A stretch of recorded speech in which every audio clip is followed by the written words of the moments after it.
Selamat pagi anak-anak semua. Semoga kabar kalian pagi ini semua baik, sehat ya, dan tentunya tetap semangat belajar. Anak-anak, sebelum pembelajaran dimulai, Bu Guru mengingatkan kalian tetap menjaga protokol kesehatan ya. Makan teratur, minum vitamin, rajin cuci tangan, dan bila keluar rumah jangan lupa memakai masker supaya kalian sehat.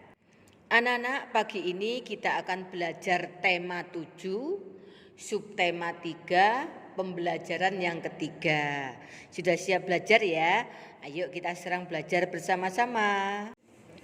Di sini Bu Guru akan membacakan bacaan yang berjudul Bermain di Kebun Sekolah. Saat istirahat, Siti dan teman-temannya bermain di kebun sekolah. Di kebun sekolah terdapat tanaman obat keluarga atau disingkat toga. Siti duduk di kursi di sekitar kebun sekolah. Mereka membaca buku cerita sambil menikmati keindahan kebun. Di kebun tampak kupu-kupu sedang terbang di antara tanaman. Dayu menyukai buku cerita tentang binatang. Anak-anak, bacaan tadi menceritakan tentang Siti dan teman-temannya sedang bermain di kebun sekolah. Ada yang melihat kebun sekolah, ada yang melihat kupu-kupu sedang terbang, ada juga yang membaca buku bacaan tentang binatang. Nah, sekarang Bu Guru akan membacakan bacaan tentang binatang yang berjudul Kupu-kupu Berhati Mulia. Ayo semua dengarkan ya. Dikisahkan pada suatu hari yang cerah, ada seekor semut berjalan-jalan di kebun sekolah. Ia sangat senang karena bisa berjalan-jalan melihat kebun sekolah yang sangat indah.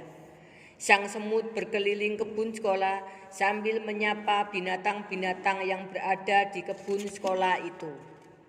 Ia melihat sebuah kepompong yang menggantung di ranting. Sang semut mengejek bentuk kepompong yang jelek dan tidak bisa pergi kemana-mana. "Hai kepompong, alangkah buruk nasibmu. Kamu hanya bisa terdiam dan tergantung di situ. Ayo jalan-jalan, lihat kebun sekolah yang luas dan indah ini. Bagaimana nasibmu bila ranting itu patah?" Kepompong itu hanya terdiam. Hingga pada suatu hari, semut berjalan-jalan di kebun sekolah itu. Karena hujan, kebun sekolah itu dipenuhi lumpur, sehingga semut itu jatuh. Semut itu berteriak minta tolong sekencang mungkin. "Tolong, bantu aku mau tenggelam, tolong aku." Untunglah saat itu ada seekor kupu-kupu terbang melintas. Kemudian kupu-kupu itu menjulurkan sebuah ranting ke arah semut. "Semut, peganglah erat-erat ranting itu. Nanti aku akan mengangkat ranting itu." Lalu si semut memegang erat-erat ranting itu. Dengan sekuat tenaga, kupu-kupu mengangkat ranting tersebut. Kemudian kupu-kupu menurunkannya di tempat yang aman. Semut berterima kasih kepada kupu-kupu karena telah menolong nyawanya. "Aku adalah kepompong yang pernah kau ejek," kata si kupu-kupu. Ternyata kepompong yang dulu diejek semut sudah menyelamatkannya. Akhirnya sang semut pun berjanji tidak akan menghina semua makhluk ciptaan Tuhan yang ada di kebun sekolah itu.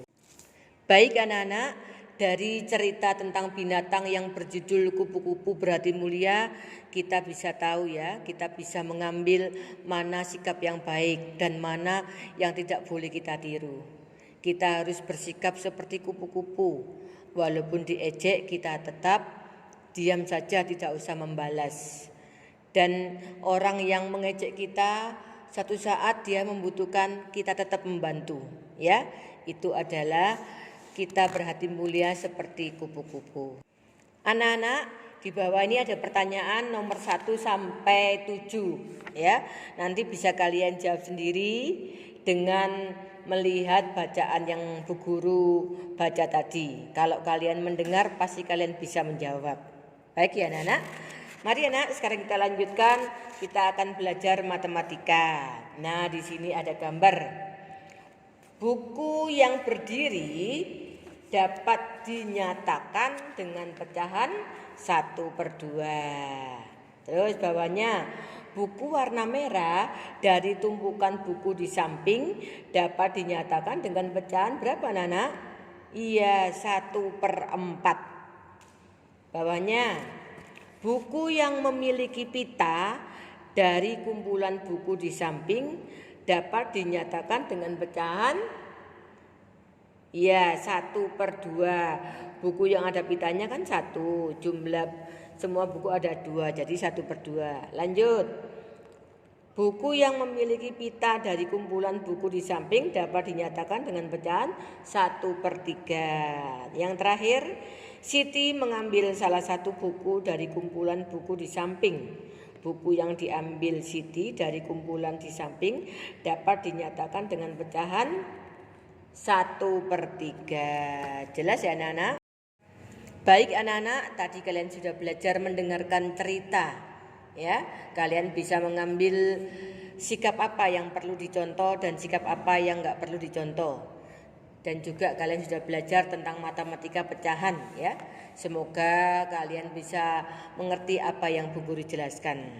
Setelah ini kalian bisa mengerjakan PTS. Semoga kegiatan PTS kalian berjalan lancar. Terima kasih anak-anak. Sampai jumpa. Dadah.